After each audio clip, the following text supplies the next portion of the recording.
Hello friends, आज मैं आपके साथ एक और टॉपिक डिस्कस करूंगा जो कि चैप्टर का नाम है डेफिनेशन ऑफ इकोनॉमिक्स। एंड आज हम डिस्कस करेंगे अल्फ्रेड मार्शल के बारे में, जिन्होंने वेल्थ डेफिनेशन दी थी। वो क्या है, कहाँ से आए, ये चीजें डिस्कस करते हैं। कभी कभी शॉर्ट नोट आ जाता है और हिस्ट्री ऑफ इकोनॉमिक थॉट के अंदर ये काफी ज्यादा इंपॉर्टेंट है। Alfred Marshall, who was a professor of political economy at Cambridge University, is known as one of the founders of modern economics.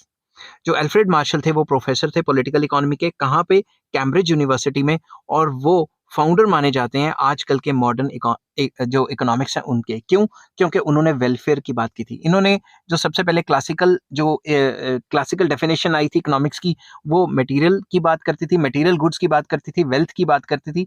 इन्होंने उसमें एक और चीज ऐड कर दी जिसको इन्होंने वेलफेयर डेफिनेशन का नाम दिया। तो इन्होंने कहा कि वो मटेरियल गुड्स जो वेलफेयर क्रिएट करते हैं वही इकोनॉमिक्स से डील करते हैं।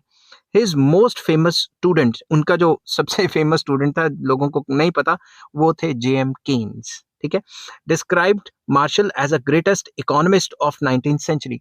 तो केन्स ने कहा है, जो उनके स्टूडेंट थे जिन्होंने केनीजियन थ्योरी दी है, वो कहते थे कि जो मार्शल है वो एक ग्रेटेस्ट इकोनॉमिस्ट हुए हैं 19th सेंचुरी के।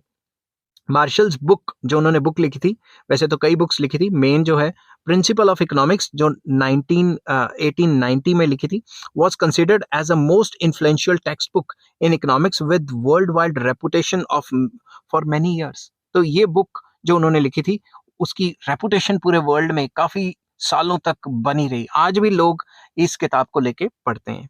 ठीक है, क्योंकि बेस तो यहीं से निकला है ना। It decisively shaped the teachings of economics in English speaking countries. तो English speaking countries में इकोनॉमिक्स के जो पूरे के पूरे पर्सपेक्टिव है उसको चेंज कर दिया। Marshals main contribution to economics relate to the issues of demand and supply, marginal utility, consumer surplus, economies of scale, cost of production, short and long run, etcetera etcetera. तो जो martial है उनकी contribution in topics में जो मैंने अभी अभी बताए, अगर मार्शल ना होते तो ये टॉपिक आपको ना पढ़ने पड़ते। ठीक है। तो बच्चे मुझे कहते हैं ये किसने दे दिए, किसने दे दिए? ये मार्शल ने दिए हैं टॉपिक। उनके होने से इन टॉपिक्स में फर्दर काफी ज्यादा रिसर्च हो गई, जैसा कि आपको आजकल नए नए टॉपिक्स देखने को मिलते हैं। अगर मार्शल ना होते तो डिमांड एंड सप्लाई का कॉन्सेप्ट ना होता, मार्जिनल यूटिलिटी ना होती, कंज्यूमर सरप्लस ना होता, economies of scale etcetera etcetera, ये कॉन्सेप्ट आते हैं। आई होप ये वीडियो आपको पसंद आई होगी। अगर पसंद आती है तो please like, share and subscribe. इस चैप्टर के सारे लिंक्स आपको डिस्क्रिप्शन में मिल जाएंगे। नेक्स्ट टॉपिक में डिस्कस करूंगा रॉबिन्स के बारे में, उसका भी लिंक आपको डिस्क्रिप्शन में मिल जाएगा। Take care, bye bye.